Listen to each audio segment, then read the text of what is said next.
मुंगी बघितली? मुंगी मुंगी मुंगी मुंगी केवढीशी, तिचं डोकं केवढंच, डोक्याचा मेंदू केवढासा, तरी पण त्या मुंगीला बरोबर कळतं कुठल्या गावातल्या कितव्या आईतल्या, कितव्या घरातल्या, कितव्या खोलीतल्या, कितव्या कपाटावरच्या, कितव्या फळीवर किती नंबरचा साखरेचा डबा आहे. सांगावं लागत नाही, रस्ता दाखवावा लागत नाही. मुंगी कणभरच असते, पण मनभर साखर फस्त करते. मराठे सुद्धा कणभरच होते, पण मनभर मोहन मस्त केले ते या निश्चयाच्या आणि निर्धाराच्या बळावर. तुम्ही काम किती करता याला महत्व नाही, तुम्ही काम कसं करता हेही महत्वाचं नाही, तुम्ही तुमच्या कामाचं नियोजन कसं करता हे फार आणि फार महत्वाचं आहे. 50 वर्षाचं आयुष्य महाराजांचं, पण या 50 वर्षाच्या आयुष्यात एकही घटना अशी नाही, एकही प्रसंग असा नाही की ज्याचं महाराजांनी नियोजन केलं नाही. अहो ते जाऊ द्या, आईच्या गर्भात असतानाच ज्यांच्या आयुष्याचं नियोजन ठरलंय असा जर कुणी महापुरुष या सृष्टीत जन्माला आला असेल तर छत्रपती शिवाजी महाराजांशिवाय दुसरं नाव नाही. कारण देणारे कधीच विजयी होत नाहीत आणि विजयी होणारे कधीच कारण देत नाहीत. स्वराज्याच्या यशाचं सूत्र आहे ते हे सगळ्यात महत्त्वाचं. काय करायचं आहे, कधी करायचं आहे, कुठं करायचं आहे, कसं करायचं आहे, या प्रश्नांची उत्तरं शोधणं म्हणजे त्या क्षेत्राचा अभ्यास करणं. महाराजांचा हा विलक्षण अभ्यास आहे. जी अडचण काय आहे, आम्हाला करावंसं भरपूर वाटतं, पण ज्यात कार्य करायचं आहे त्याचा अभ्यासच नाही. परवा एका गावातली 4 पोरं एकत्र आली, म्हणली काय नोकऱ्या नाही, काय नाही, करावं काय.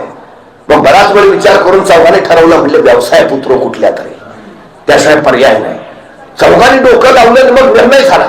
आपलं गाव जरा आत आहे, स्टँड गावाचं बाहेर आहे, माणसं एसटीतनं उतरली की 2 किलोमीटर चालत गावात येतात, लई त्रास पडतो. एक व्यवसाय करता येईल, दुसरा पडला कुठला, रिक्षा घेऊ. माणसं एसटी स्टँडवर उतरली की रिक्षातनं गावात जोरात धंदा चालल, 10-12 एसटी येतातच. चौघांनी पैसे काढले, घेतली रिक्षा, रिक्षा घेतली, नवी स्टँडवर आले, रिक्षा स्टँडवर लावली. चौघातले 3 मागं बसले, चौथा पुढे बसला. आली एसटी, माणसं उतरली, रिक्षा दिसल्यावर पळाली, वाकून बघितलं, रिक्षा फुल. चला, रिक्षा घेतली खरी, पण 3 महिने यांना ग्राहकच भेटला नाही.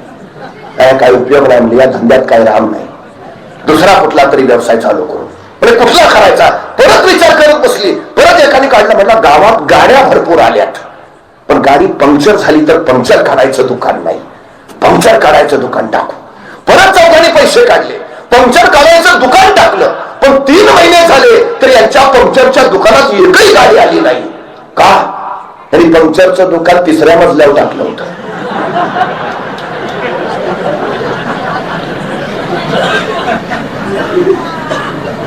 काय करायचं आहे, कधी करायचं आहे, कुठं करायचं आहे, कसं करायचं आहे, या प्रश्नांची उत्तरं शोधणं म्हणजे त्या क्षेत्राचा अभ्यास करणं. महाराजांचा हा विलक्षण अभ्यास आहे, विलक्षण. का महाराज यशस्वी झाले? तुम्ही काम किती करता याला महत्व नाही, तुम्ही काम कसं करता हेही महत्वाचं नाही, तुम्ही तुमच्या कामाचं नियोजन कसं करता हे फार आणि फार महत्वाचं आहे. 50 वर्षाचं आयुष्य महाराजांचं, पण या 50 वर्षाच्या आयुष्यात एकही घटना अशी नाही, एकही प्रसंग असा नाही की ज्याचं महाराजांनी नियोजन केलं नाही. अहो ते जाऊ द्या, आईच्या गर्भात असतानाच ज्यांच्या आयुष्याचं नियोजन ठरलंय असा जर कुणी महापुरुष या सृष्टीत जन्माला आला असेल तर छत्रपती शिवाजी महाराजांशिवाय दुसरं नाव नाही. जन्माला यायच्या तेच ठरलंय, का जन्माला यायचं आहे, जन्माला यायच्या तेच ठरलंय, जन्माला येऊन काय करायचं आहे. 50 वर्ष एकही घटना नाही महाराजांच्या आयुष्यात ज्याचं महाराजांनी नियोजन केलं नाही. महाराजांच्या आयुष्यात एक आणि एकमेव घटना ज्याचं महाराजांनी नियोजन केलं नव्हतं ती म्हणजे महाराजांचा मृत्यू. फक्त त्याचंच नियोजन नव्हतं, भान राखून योजना आखाव्यात आणि बेभान होऊन त्या अंमलात आणाव्यात, हे महाराजांच्या यशाचं सूत्र आहे. पण नियोजन कधी करता येतं? अभ्यास असेल तर. पुण्याला जायचं आहे, नियोजन करायचं आहे, ध्येय आधी ठरलेलं पाहिजे. कुठं जायचं आहे? पुणे. आमची अडचण अशी आहे की माणसं दिवसभर स्टँडवर उभा असतात, संध्याकाळी एखादा विचारतो दिवसभर स्टँडवर दिसतोय, कुठं गेला नाहीस का? गाड्या आल्या गेल्या, इथंच उभा आहेस. तर मला जायचं होतं मला, पण कुठे जायचंय तीच माहित नाही. असंख्य गाड्या येतात, असंख्य संधी येतात जातात, आणि आहे तिथंच उभा असतो, कारण कुठं जायचंय हे माहिती नसतं. करेन रोह्याच्या कार्यालयातल्या शिवाजी महाराजांच्या या माणसाला दुसरा प्रश्न विचारला, तुमच्या महाराजांचं स्वप्न काय आहे, तुमच्या महाराजांचं ध्येय काय आहे, तुमच्या महाराजांची महत्वाकांक्षा काय आहे? आणि रोह्याच्या कार्यालयातला महाराजांचा माणूस सांगतोय, आमच्या महाराजांचं स्वप्न, आमच्या महाराजांचं ध्येय, आमच्या महाराजांची महत्वाकांक्षा सिंधू नदीपासून बंगालच्या उपसागरापर्यंत, अहद पंजावर पासून तहद पेशावर पर्यंत अखंड साम्राज्य उभं करायचं आणि साम्राज्यावर भगवा डौलानं फडकावर ठेवायचा, हे माझ्या राजांचं स्वप्न आहे. काय स्वप्न आहे? सिंधू नदीपासून बंगालच्या उपसागरापर्यंत अखंड साम्राज्य उभा करायचं. ही सगळी महाराजांच्या आयुष्य नावाच्या प्रवासाची वाटचाल चालली ती त्या ध्येयापर्यंत. पण हे ध्येय फक्त महाराजांचं नाही, हे ध्येय सांगतोय कोण? रोह्याच्या कार्यालयातला महाराजांचा शेवटचा माणूस. म्हणजे महाराजांपासून महाराजांच्या शेवटच्या माणसाचं सुद्धा हे स्वप्न झालंय, आम्हाला काय करायचं आहे. अशा ध्येयनिष्ठेने ज्यावेळी सगळी संघटित होऊन एकत्र येतात तेव्हा इतिहास घडतो. महाराजांनी तो इतिहास इथं घडवलाय. हे सगळ्यात मोठं वैशिष्ट्य आहे. सगळ्यात मोठं काय होतं महाराजांकडं? हे सगळं विशाल विश्व उभा करताना संपत्ती होती, साधनं होती, सैन्य होतं, काय होत? काही नव्हतं. शून्यातून विश्व उभा करणारे राजे, असं मी महाराजांचं वर्णन करतो ते एवढ्यासाठी. हाताशी काही नाही तरी महाराजांनी राज्य उभा केलं. आणि आमच्याकडे सगळं रेडीमेड तयार आहे, तरी आमच्या हातनं काय होत नाही. नाहीतर एखाद्याला ढाल द्यावी, तलवार द्यावी, एवढंच काय त्याला घोड्यावर घेऊन बसवावा, त्याच्या पुढे जाऊन त्याला रणांगणात घेऊन सोडावा आणि मग म्हणावं, लका आता तरी लढ, तरी पट्ट्याने मानतोच. आणि लढकी तो लढू कसा? एका हातात ढाल आहे, दुसऱ्या हातात तलवार आहे, दोन्ही हात एंगेज आहेत, लढणार कसा? अरे निदान पळून तरी जा, पळून तरी कसा? घोड्यावर बसलोय दिसत नाही काय? जोर वाजून अडचण आहे. मुंगी बघितली, मुंगी मुंगी मुंगी मुंगी केवढीशी, तिचं डोकं केवढंच, डोक्याचा मेंदू केवढासा, तरी पण त्या मुंगीला बरोबर कळतं कुठल्या गावातल्या कितव्या आईतल्या, कितव्या घरातल्या, कितव्या खोलीतल्या, कितव्या कपाटावरच्या, कितव्या फळीवर किती नंबरचा साखरेचा डबा आहे. सांगावं लागत नाही, रस्ता दाखवावा लागत नाही. मुंगी कणभरच असते, पण मनभर साखर फस्त करते. मराठे सुद्धा कणभरच होते, पण मनभर मोहन मस्त केले ते या निश्चयाच्या आणि निर्धाराच्या बळावर. मुंगीचं ध्येय ठरलंय साखर, महाराजांचं ध्येय ठरलंय स्वराज. मनभर आहोत की कणभर याचा फरक पडत नाही. उन्हात फक्त जिद्द हवी, निर्धार हवा आणि निश्चय हवा. बस आमच्या पोरांना एकदा हे कधीतरी सांगा. सगळेच गुण सगळ्यांच्यात कधीच नसतात, पण प्रत्येकात काही ना काही अलौकिक गुण असतो. आपल्यात काय आहे त्याचा शोध घ्या, त्याचा विकास करा. माणसं जे नाही त्यासाठी रडत बसतात आणि जे आहे त्याच्याकडे दुर्लक्ष करत राहतात. महाराजांनी माणसं मिळवली. महाराजांना माहिती आहे कणभर सोनं मिळवायचं तर मनभर माती बाजूला सारावी लागते.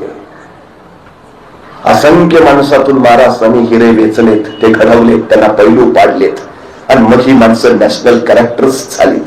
कोण आहेत ही माणसं? 13, 14, 15, 16 वर्षाची पोरं महाराज गोळा करायचे, दूरवर एखाद्या जंगलात जायचे, जंगलातल्या दाट झाडी त्या पोरांना तलवारबाजीचं युद्धाचं शिक्षण प्रशिक्षण द्यायचे. पण कुणाला नकळत, कुणाला कळणार नाही अशा बेतानं. आणि आपल्या जंगलात आत काय चाललंय ते बाहेर कुणाला कळू नये म्हणून शिवबाराजांनी जंगलाच्या बाहेरच्या झाडावर एक पुण्या उभा केलेला असायचा. त्याला सांगितलेलं असायचं, कुणा अनोळखी माणूस येताना दिसला की तू नुसता खुण्याचा आवाज कर. तुझा खुण्याचा आवाज ऐकला की मी तलवारी संशय लपवून ठेवतो आणि विट्टीदांडूचा खेळ चालू करतो, म्हणजे कुणाला कळणार नाही आपलं आत काय चाललंय ते. त्या दिवशी शिवबाराजांचा खेळ रंगात आला होता. आपल्यासोबत त्यांना तलवारबाजीचं युद्धाचं शिक्षण प्रशिक्षण दिलं जात होतं. त्यावेळी जंगलाच्या बाहेरच्या झाडावर एक खुण्याचं पोरग टेहळणी करत बसलं होतं. त्यावेळी त्याला दिसलं एक 15-16 वर्षाचं रांगडा पोरग येताना. तसं खुण्याचा पोर करारलं, नीट निरकून बघितलं, येणारा पोर अनोळखी वाटलं. तसं बसल्या जागेवरून त्यांनी हुबेहूब मोराचा आवाज काढला. मोराचा आवाज म्हणजे खून शिवबाराजांना कळवायची. कुणी अनोळखी येत आहे सावध राहा. शिवबाराजांनी मोराचा आवाज ऐकला, आपल्या सोबत्यांना सांगितलं, अरे तलवारी शमशेर लपवून ठेवा, विट्टीदंडूचा खेळ चालू करा. कुणी अनोळखी येत आहे. पोरांनी तलवारी लपवल्या, विट्टीदंडूचा खेळ चालू झाला. तोपर्यंत जंगलाच्या बाहेरच्या झाडावरचं ते खुण्याचं पोरग तप्पदिशीखाली पडलं होतं. 15-16 वर्षाच्या त्या रांगड्या पोरापुढे उभा राहिलं होतं आणि त्याला दमात घेऊन विचारत होतं, कोण रे तू? आणि ते 13-14 वर्षाचं रांगडं पोरग सांगत होत, रामोशाचा बहिर्जीजी. काय काम काढलंस रे? काही नाही जी, राजांना भेटायचं होतं. का र? बोलू की राजांना, मग सांगतो. ते पोर म्हणलं तू म्हणताच मी राजासनी सांगावं घेऊन येतो. कुणाचा पोर गात गेलं, राजाला सांगू लागलं, राज कुणी रामोशाचा बहिर्जी आणायची. राजा म्हणले दे पाठवू ना. बहिर्जी आत आला, राजाला पुढे उभा राहिला. राजाने विचारलं काय काम काढलंस रे? तसा बहिर्जी म्हणाला, राज आम्हाला बी तुमच्या खेळात घ्या की सामील करून. राजाने विचारलं काय येतं तुला? सगळं येतं जी. कसा बी आवाज करतो, कोणाची बी नक्कल करतो. राजा वेषांतर तर असा करतो की तुम्ही बी ओळखायचा नाही. राजाला पटलं वाटलं माणूस कामाचा. असं असं असं चल या आत्तापासूनच आमच्या खेळात ये. तसा बहिर्जी घुटमळला. म्हटला राज उद्यापासून येतो की जी. का र? नाही बापाला सांगावं दिला असता. राज बापाला सांगून उद्यापासून येतो की जी. राजा म्हणले ठीक आहे, ये उद्यापासून. जा. बहिर्जी जायला मला 5-6 पावलं गेला. अचानक काय वाटलं कुणास ठाऊक, बहिर्जी पुन्हा माघार आला. राजाला म्हणाला, राज एक सांगू का जी? राजा म्हणले बोल.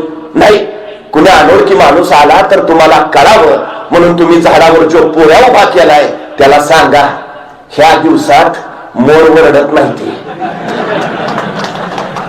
नाही कोणी जाणता माणूस यायचा आणि मोराचा आवाज ऐकायचा. तो विचार करायचा या दिवसात जर मोर ओरडतच नाही तर आवाज आला कुठनं? ऐकलं उसून जाल राजा.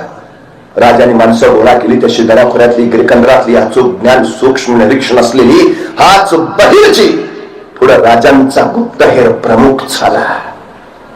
रवींद्रनाथ टागोर एका ठिकाणी असं म्हणतात की हा देश मुळातच विविध जातींचा, नाना पंथांचा, अनेक धर्मांचा, ह्या साऱ्यांना एकत्र आणणं कठीण.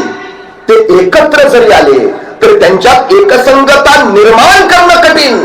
आणि ते जरी एकसंग झाले तरी त्यांच्यात राष्ट्रीयत्व निर्माण करणं हे आणखी महाकठीण. पण हे विलक्षण महाकठीण कार्य छत्रपती शिवाजी महाराजांनी स्वराज्याच्या रूपानं इथं प्रत्यक्षात आणून दाखवलं. 18 पगड जातीचं साऱ्यांचं स्वराज्य महाराजांनी निर्माण केलं. या साऱ्याच्या बळावरच तर महाराजांनी 6 जून 1674 रायगडावर 32 मनाचं स्वर्ण सिंहासन उभा केलं. या मुलांच्या पातशाहीमध्ये मराठा एवढा पातशाह झाला ही गोष्ट काही साधी झाली नाही असं बखरकरांनी त्याचं वर्णनही केलं. महाराष्ट्र हे पहिलं लोकशाही राष्ट्र म्हणून घोषित झालं.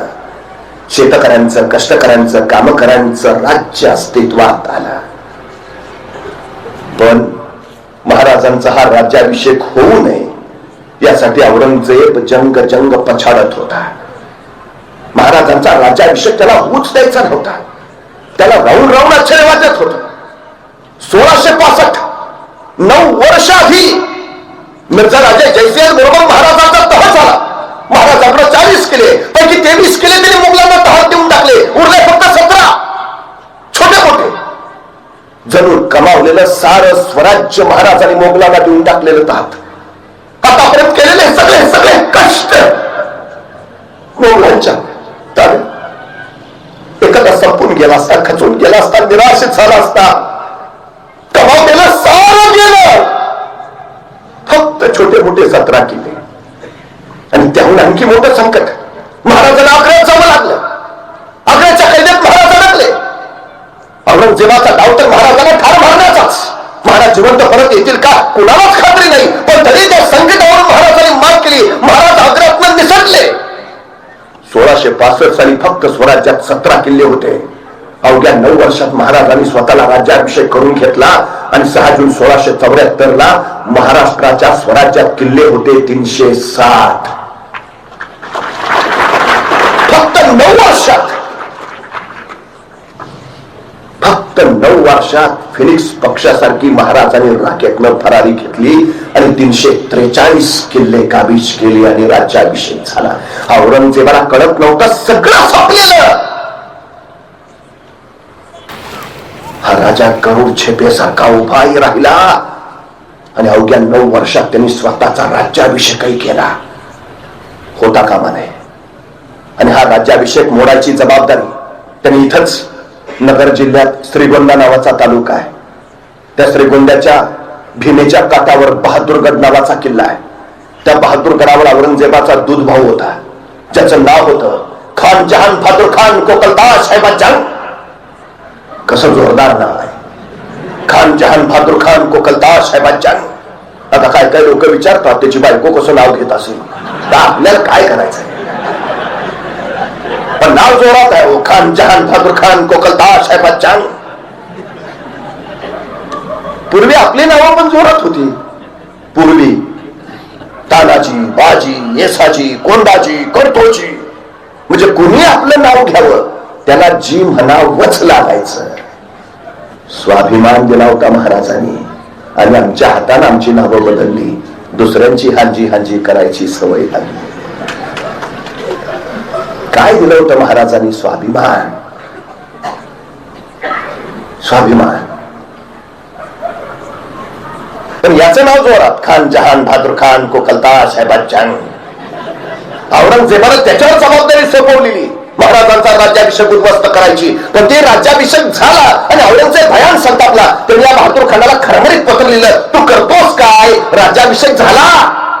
त्या बहादूर खानाला औरंगजेबाला कळवलं, हुजूर मी उत्तरेकडनं प्रचंड प्रयत्न केले, पण बहुतेक त्या खुदाचीच इच्छा होती शिवराय छत्रपती व्हावे.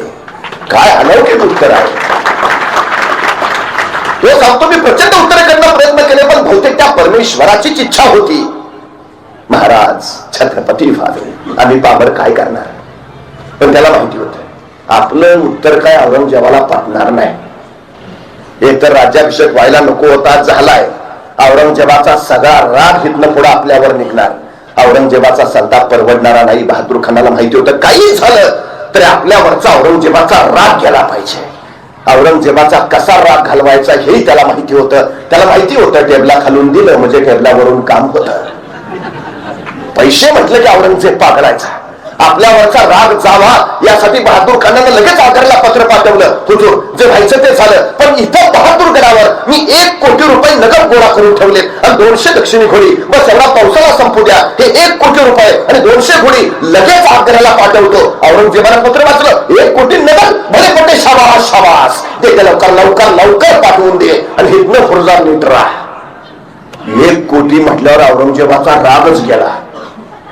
पण बहादूरगडावर 1 कोटी नगद आहेत ही बातमी जेवढ्या वेगात आग्र्याला औरंगजेबाला कळाली, त्याच्या दुप्पट वेगात ते रायगडावर महाराजांना समजले की बहादूरगडावर 1 कोटी नगद आहेत. महाराज म्हटले बरं झालं, नाहीतर राज्याभिषेकाला खर्च झालाच होता. महाराजांच्या यशस्वीतेचं आणखीन एक कारण आहे, महाराजांचं गुप्तहेर खातं. सर्वाधिक खर्च महाराज आपल्या गुप्तहेर खात्यावर करायचे. रोह्याच्या कार्यालयातला अधिकारी त्या अधिकाऱ्याला सांगतोय, सगळ्या राज्यात महाराजांचे हेर आहेत. सगळ्या राज्यात, कुठल्याही राज्यात जरा कुठ होऊ द्या, दुसऱ्या क्षणाला बातमी महाराजांकडे असते. पण महाराजांचं गुप्तहेर खातं किती गोपनीय असावं.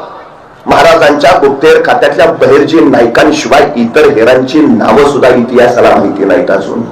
हे इतकं गोपनीय आहे. त्या गुप्तहेर खात्यानं निरोप आणला, बहादूरगडावर 1 कोटी नगद आहेत. महाराज म्हटले बरं झालं. आणि महाराजांनी बोलावलं धाडलं. आपले सरसेनापती हंबीरराव मोहिते, हंबीरराव येते झाले.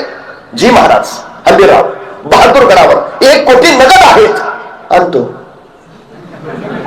काय संवाद आहे बघा. महाराज म्हणाले हंबीरराव बहादूरगडावर 1 कोटी नगद आहे. आणतो. कारण देणं प्रकारच नाही. हंबीरराव असं नाही म्हणले, नाही महाराज बरोबर आहे तुमचं, पण जरा दिवस पावसाळ्याचा आहे, मला सर्दीची अलर्जी आहे, हो त्याला एवढा पावसाळा बघू ना परत. नाही हो, शिवचरित्र हा जगातला एकमेव असा इतिहास आहे ज्या इतिहासात तुम्हाला कोणी कारण देतानाच भेटत नाही. कारण देणारे कधीच विजयी होत नाहीत आणि विजयी होणारे कधीच कारण देत नाहीत. स्वराज्याच्या यशाचं सूत्र आहे ते हे सगळ्यात महत्वाचं. प्रकारच नाही हो. इथं जगण्यासाठी स्पर्धा नाही, इथं मरण्यासाठी स्पर्धा चालली आहे. महाराज एखादी मोहीम काढायचे आणि तानाजी म्हणायचा राजा हो डावा आपला, असा यसाचे म्हणायचं ताना हो माझे ही मोहीम आपली आहे, आपण जाणार राहायचं, आपण लग्नार. तसं माझे म्हणायचं यसाची कापासून नंबर लावून बसलेल्या का सर्व ही मोहीम आपली, आपण जाणार, आपण लग्नार, आपण मरणार राहायचं. जगाच्या पाठीवरचा पहिला काळ आहे. माणसं जगण्यासाठी नाही मरण्यासाठी स्पर्धा करतायत.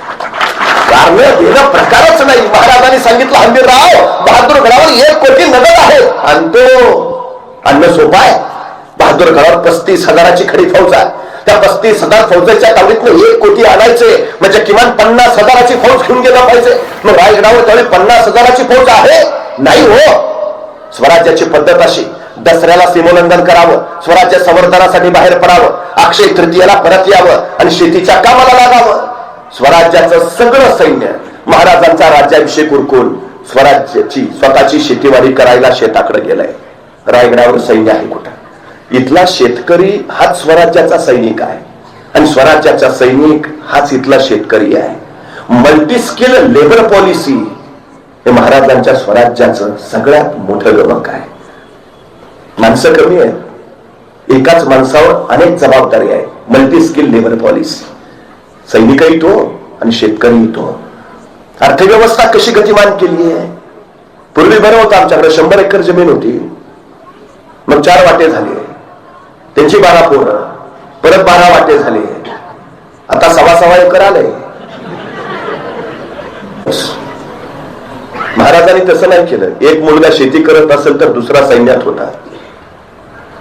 तोही दसऱ्यानंतर स्वराज्यासाठी मुलुकगिरीला जायचा.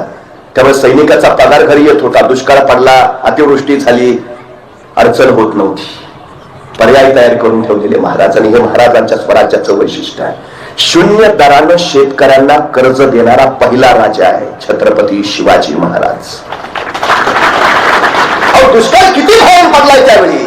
सुलतानी कोसळलीच आहे, आसमानी सुद्धा ढासळली. इतका दुष्काळ की भुकेपोटी बापाची नजर मेल्या जनावराच्या प्रेतावर पडू लागली आणि पोटासाठी बापाची नजर पोराच्या मांसावर जाऊ लागली. इतकी भयान अवस्था. पण इतकी भयान असताना सुद्धा छत्रपती शिवाजी महाराजांच्या काळात महाराष्ट्रातल्या एकाही शेतकऱ्यानं आत्महत्या केली नाही. हे शिवशाहीचं यश आम्हाला मानावंच लागेल. महाराजांनी मातीत नाही मातीसाठी मरणारी माणसं उभा केली. हे वैशिष्ट्य. राज्याभिषेक झाला पावसाळ्यात, सकल सैनिक शेतीवाडी करायला. मग रायगडावर सैन्य आहे कुठं? 35,000 फौजेच्या ताब्यातनं 1 कोटी आणायचं तर 50,000 सैन्य हवं. रायगडावर सैन्य आहे कुठं? आपल्याकडे दंगल झाली, आणीबाणी आली की राज्य राखीव दल येतं. राज्य राखीव दल ही संकल्पना सुद्धा शिवाजी महाराजांची. रायगडावर कायम 10,000ची रिझर्व्ह फोर्स असायची कायम. राज्याभिषेकाच्या वेळी महाराजांनी स्वराज्याची घटना बनवली आहे. आता मी छत्रपती आहे कसंच नाही, अजिबात नाही. घटना बनवली, ज्याला आम्ही कानून जाप्ता म्हणतो. अष्टप्रधान मंडळ तयार केलं. अष्टप्रधान मंडळाचे 30 विभाग केले. 30 विभागात 600 कर्मचारी नेमले. त्यांचे नियम, नियमावली, कार्य, कर्तव्य सगळं ठरल्यानुसार अजिबात चूक चालत नव्हती. अण्णाजी दत्तो चिटणीस एका शेतकऱ्याचे 2 आणे देणं बाकी ठेवलं. महाराजांना कळालं आणि संतापले महाराज. त्या गरीबाचे 2 आणे काय म्हणून बाकी ठेवले? याचा कुटूर झाला तर स्वामी जीवेच मारेतील. अष्टप्रधान मंडळातला माणूस आहे, 2 आणे द्यायचं ठेवलं. महाराज सांगतायत स्वामी जीवेच मारेतील. काय विलक्षण प्रशासन असेल महाराजांचं. किती काळजी घेतली महाराजांनी रायतीची. का हंबीरराव म्हणताय तो कारण न देता चला आणतो. सिद्धीच्या वेळात महाराज अडकलेत. 65,000ची सिद्धीची मोठ पन्हाळ्याला वेळ टाकून बसली आहे. 1 डिसेंबर 1659 महाराजांनी पन्हाळगड जिंकला आणि त्याच्यानंतर काही दिवसात त्या पन्हाळ्याच्या पायथ्याच्या गावातली तरणीबाण पोरं स्वराज्यात दाखल झाली. त्यातच एक जण होता पन्हाळ्याच्या पायथ्याच्या नेबापूर गावचा शिवा काशीद. नावराजांचं दिसायचाही हुबहू राजांसारखा. 6 महिने झालं वेडा उठेना. राजाच्या लक्षात आलं शक्तीपेक्षा युक्तीचा वापर केला पाहिजे आणि त्या दिवशी राजाने बोलावणं धाडलं नुकत्याच स्वराज्यात आलेल्या हुबहू आपल्यासारख्या दिसणाऱ्या या शिवा काशीदला. राजाने विचारलं, शिवा आमचं रूप घेतोस? हे शिवा सिद्धीच्या भीतीला जातोस? होय रे शिवा, मरायला तयार होतोस? शिवा म्हणला होतो. झाला केला. 6 महिन्याची ओळख आहे फक्त महाराजांनी शिवाकाशीत. 6 महिन्याची. या 6 महिन्याच्या ओळखीत असं काय पेरलं असेल महाराजांनी या शिवाकाशीच्या उन्हात की शिवाकाशीत मरायला तयार व्हावे? काय त्याच पावसाळ्यात वादळी खेळ रात्री महाराज बाजी प्रभू फुलाची प्रभावी बांधव सेना घेऊन पन्हाळ्याच्या पश्चिमेकडनं निघाले. 21 तासाचा अखंड प्रवास करून मसाईच्या पठारावर पोहोचले आणि त्यातून चाहूल लागली सिद्धीची फौज पाठलागावर आहे. बाजी प्रभू महाराजांना म्हणाले, राजा निवे लोक घेऊन आपण पुढे निघा. आणि निवे लोक झुंजितो साहेबकारी आम्ही मरितो. आमच्या मुला लेकरांसाठी महाराज साहेब समर्थ. काय म्हणतायत बाजी प्रभू?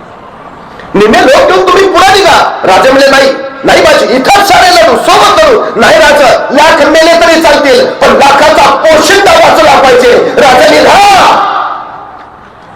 अखेर राजे निमे लोक घेऊन पुढे निघाले. पण मला बाजी प्रभूंचे बोल फार मोलाचे वाटतात. काय सांगताय? साहेबकारी आम्ही मरितो. तयारी आहे मरायची, समर्पित व्हायची, काहीच हरकत नाही. आणि पुढे काय म्हणतायत? का आमच्या मुला लेकरांसाठी महाराज साहेब समर्थ. आम्हाला काळजी करायचं कारणच काय? महाराजांनी इतकी व्यवस्था लावून दिली आहे, गरजच नाही. काळजी करण्यासारखं मार्ग काही नाही. आणि स्वराज्यासाठी हसत हसत म्हणतो.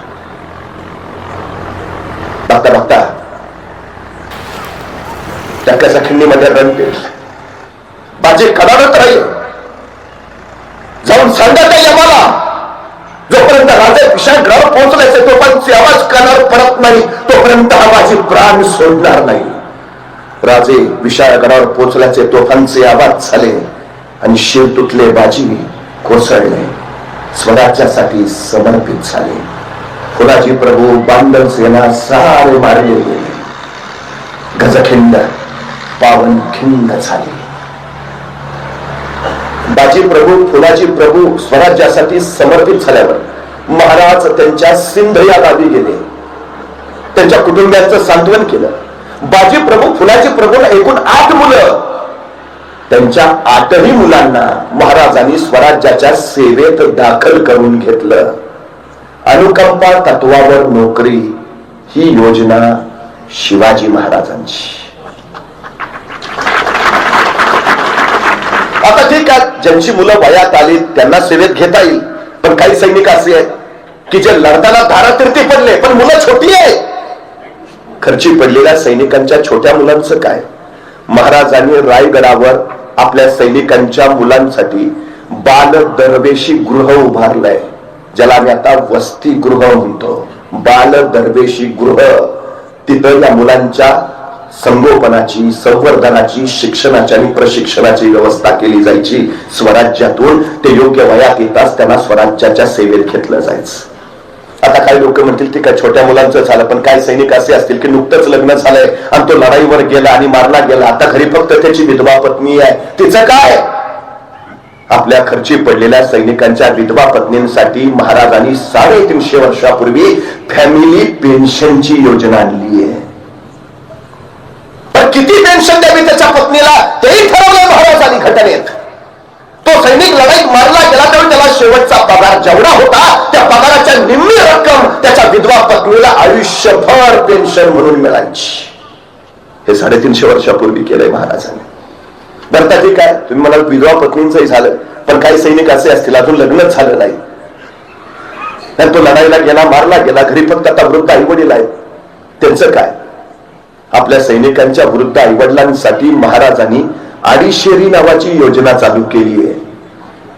आपल्या सैनिकांच्या वृद्ध माता पित्यांना स्वराज्यातून दरमहा 2.5 शेर धान्य दिलं जायचं. महाराजांनी प्रत्येक घटकाची काळजी घेतली आहे.